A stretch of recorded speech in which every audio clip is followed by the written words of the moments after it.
Hello, I'm back. Yeah, that was something to consider. Should I make Lord Whitley, um, should I say, use the pronouns you and yours for Lord Whitley? Sometimes Silas, like when he gets elevated to the owner of Willowbend Manor, he sometimes is called Lord.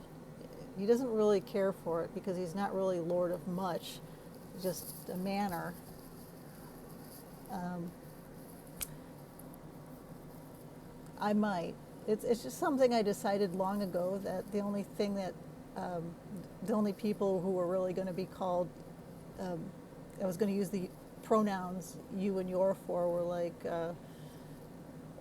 maybe the bishops and king and queen and the princesses and um, just like anybody who was like royalty. Anyway, so let's see, where did I leave off? Yeah, and Lord Whitley, he's kind of going senile. He's dying. He's still smart, and he knows what's up between his daughter and Silas, and he's not liking it too much. Um, so that morning he began his long and lonely journey into Gravestown. Before he had left, Sabina met him out in the stables and handed him the little bird. And I read that already. Okay, he's handing him another bird. He only has one bird, and it's a wooden bird. Sorcerers rarely got lost. Sorcerers rarely lost their way. You have to excuse me, I can't see very well. And sometimes I just read what I think I'm seeing. Sorcerers rarely lost their way. They could navigate well. The red cap was a sign to others that he was a sorcerer. For a bandit, that was ignorant of the meaning of a scarlet cap. For a bandit that was ignorant of the meaning of the scarlet cap. Silas was generous enough to give one severe warning to anyone who tried to rob him, seeing him alone on the road unarmed. He never gave a second warning. He didn't have to. There were long stretches of uninhabited countryside. Edenland was beautiful and lush. He could get lost in his thoughts. He would do as the country folk do and sing common ballads, although he never thought his voice was that good for carrying a tune.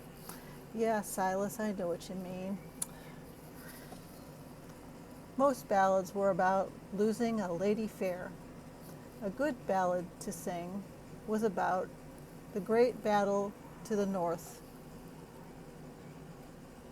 about keeping the enemy Yonlanders away. At least he couldn't feel emotional over that. He really doesn't care. He doesn't really think of the people of the yonder lands as enemies. They're just there, you know. Some people are like those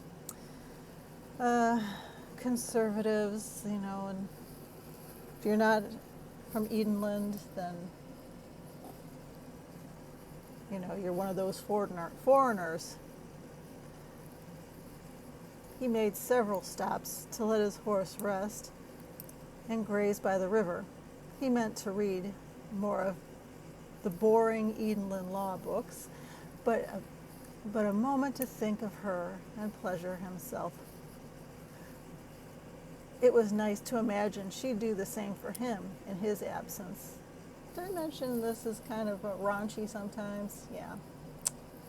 Okay. It was nightfall when he entered into Gravestown. He had been with Lord Whitley. He would have ridden the coach with attendants. He didn't mind being alone. It gave him time to think things over and not be crammed with other men farting in the small enclosed space of a coach. Yeah, that sometimes happens, right? He weaved through the narrow, lamplit streets of the coastal village, passing loud taverns closer to the castle. By the shore, his horse startled at the scent of rotting flesh. It seemed a body was dangling, gibbeted, above the archway as a warning. He would complain about that to the court later. He thought it went against local ordinances. When at last he gained entrance to the gate, his horse was given a stall in the stables. He entered the foyer, where the governing butler informed him that there were no rooms available. "We gave our last room to Lord Briggs. Perhaps he would be gracious to share." Eee. "Or my dead body, sirrah," Silas snapped. I have no idea what he would sound like. Anyone have a guess? I don't know. It's the protagonist, you know. "Surely, there must be a room for me within these majestic walls. I contributed the hot and cold running water to this castle."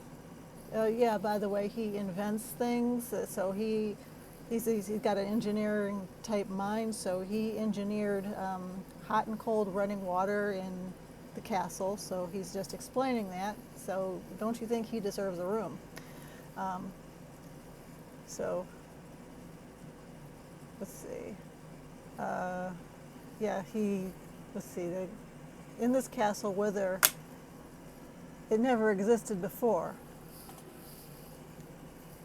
the bard's instrument closet room was cozy and quiet for the time being, and he shared the room with an assortment of lutes, violins, woodwinds, stringed instruments, percussion instruments, bells, pipes, chimes, and bellows. He wrapped himself with his cloak. Sabina's sad eyes, Lord Whitley's rage, Ezra Briggs stole the last room in the castle. In the morning, there was no waitstaff to attend to Silas's needs. He's a little spoiled, okay?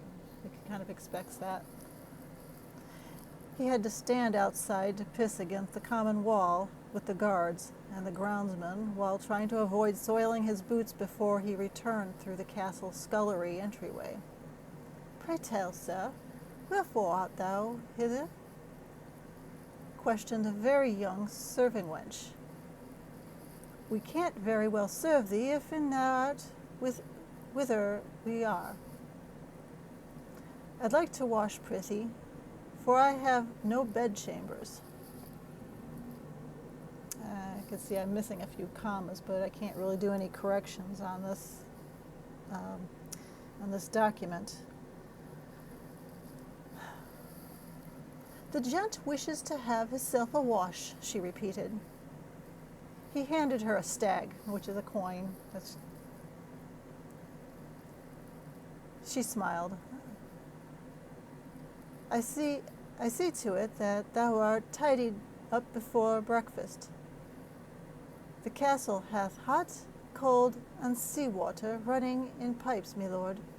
Come with me, sir. The name's Obedience, but call me Obi." I'll have to go back and fix that on the main document, because I think I just put it on this one. She led him into a small washroom with a wooden barrel used for a tub. By the way Obi lingered about, he could tell she might offer more services, so he thanked her and dismissed her.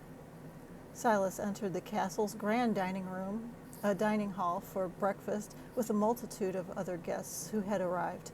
He felt alone, but he knew to look proud and intimidating, and not like someone who slept in a bard's closet, pissed against a common wall, and bathed in a common wash barrel. He tried to find familiar faces. Townsend, Lord Wexcombe. Silas moved to sit beside them. Strathern, Lord Winton Wexcombe bowed. Prithee, be seated beside my daughter Annie. Silas bowed to the daughter. "'Tis an honor to meet thee, milady Anne." Angeline Wexcombe, the stunning violet-eyed brunette, grinned, offering her hand to him. "Shite," he thought. Taking her hand, he rose to his feet and kissed her knuckles. His voice almost squeaked like a prepubescent boy's. "Silas Strathern, master apprentice to Lord Whitley." "Ah, well, I am delighted to finally meet thine acquaintance," she said, so sweet and genuinely. It wasn't as if she was there to intrude on his happiness he shared with Sabina. She was a relief to help him feel more welcome in the large, overcrowded castle. Lord Wexcombe nudged him. "How fareth Lord Whitley? I assume thou hast come to the castle alone." "Ay, my lord, is not well these days. I came in my master's stead." "Ah, what chambers wert thou offered in?" he asked. Silas chuckled as the waitstaff filled his glass. "Wouldst thou believe whence I arrived late last night, thou wast not a single room available. I was shown the bard's music chambers." "Prithee, is this seat taken?" said none other than Ezra Briggs across from Angeline. "Aye." Silas began to push out of his chair angrily. He has some anger issues with Lord Briggs. And it's going on 12 minutes, so I'll probably cut this one short soon. So yeah, I'll cut it off now, and I'll pick up in just a second. All right, bye.